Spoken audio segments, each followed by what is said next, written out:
It's only in really recent times that it doesn't come to us as first nature to fix it, but to throw it out. Like throughout all of history and even recent history, clothing is such a precious resource that even kings and queens would have their clothes mended. Mending is a term used to cover all kinds of clothing repair, but there are lots of different techniques within that. So it can be just stitching a tear back together, or it can be very elaborate. So I made these small pouches from a similar fabric, and then I just used what's called seed stitch. It's where you just do lots of random little stitches to secure it in place in a way that has ended up being quite subtle, but I think quite beautiful. So these are the Crazy jeans. They've been mended, I think, 4 times. I've used seed stitch again and a little bit of sashiko inspired stitching, which is a traditional Japanese technique.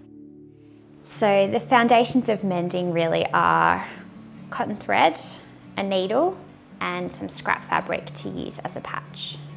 These are embroidery scissors and they're really handy for cutting thread really precisely. I then just use generic craft scissors. So these are embroidery hoops and they create a tensioned surface to stitch onto. Pins are another essential tool. We use different needles for different mending jobs. This one I would use for denim. It is really thick and strong and hardy, and it has a really sharp point.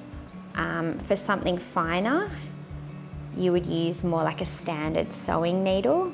This is a wool needle. It has a bigger eye for fitting wool through, and it's also not sharp, which means that it won't snag. I think the best place to start with mending is to start to get to know your clothes really well. Look at your clothes and notice spots of wear and tear before they become a big issue. And the most simple kind of mending, I think, is just a simple little patch. And then there are more advanced techniques. So darning is something that is very popular in the visible mending community, and that's where you actually stitch threads up and down to make a warp, and then you stitch back over and under to make a weft. So I've got an embroidery hoop on to create some tension, and the first thing I'm going to do is just neaten up the hole a little bit. So I'm using all 6 threads of a standard strand of embroidery floss. So the first step, as always, is to tie a knot in the end and then thread the needle. I'm just going to come up a couple of centimetres below the hole and just anchor the thread by doing a short stitch like this, and then coming up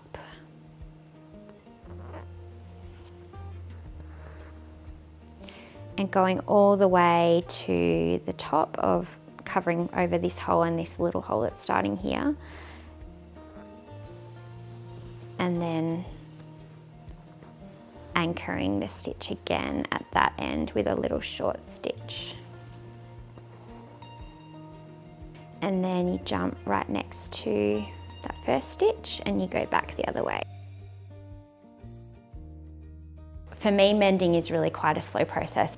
Honestly, I usually stitch in front of the TV. It's my calm time, and it might take me a week or so to finish something.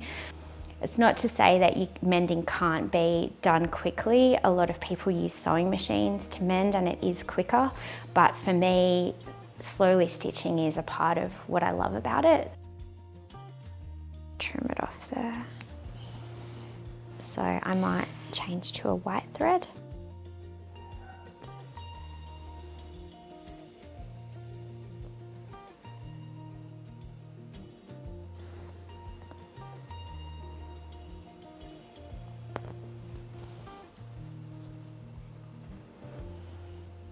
So what I'm going to do now, just to demonstrate the technique, is start filling in this woven darn from the bottom. Normally I wouldn't do that until I'd filled this whole space with these warp threads. So I'm going to start here. Anchor thread down. And then I'm going to come up just before the first warp thread. And now what I'm going to do is weave the needle over and under these threads. And the best way to do that is not to go forwards like this, because the point of the needle often picks up the threads and it gets all tangled, but to turn the needle around and use the head.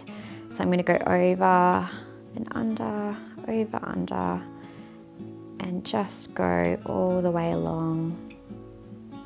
Whoops. Push it through. Draw the thread across, nice straight line. Then I'm going to go back down on the end of the last warp thread. Now I'm not going to pull it too tight because the tension can get all out of whack. So I've learned over time, it being a little bit loose tends to work. Come up just next to the warp thread.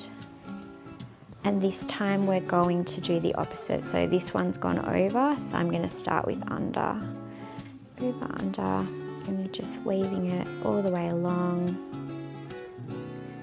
pushing it through.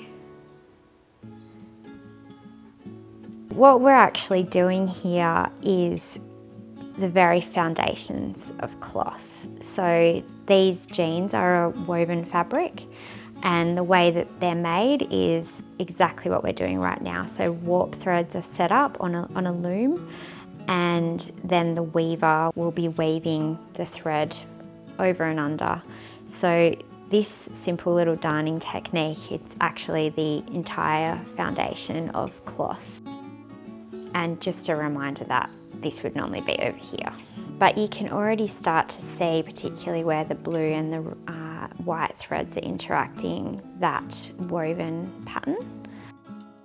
This is an example of a completed woven darn. So you can see I've got the rows of anchor threads along the edge here, and I've used the colours that were already in this blanket. Another technique which is great if you have holes in a woolen garment is needle felting. Basically you take wool that hasn't yet been spun and you use a little needle to compact it into the garment, and that can actually fill the hole, and it can also be decorative.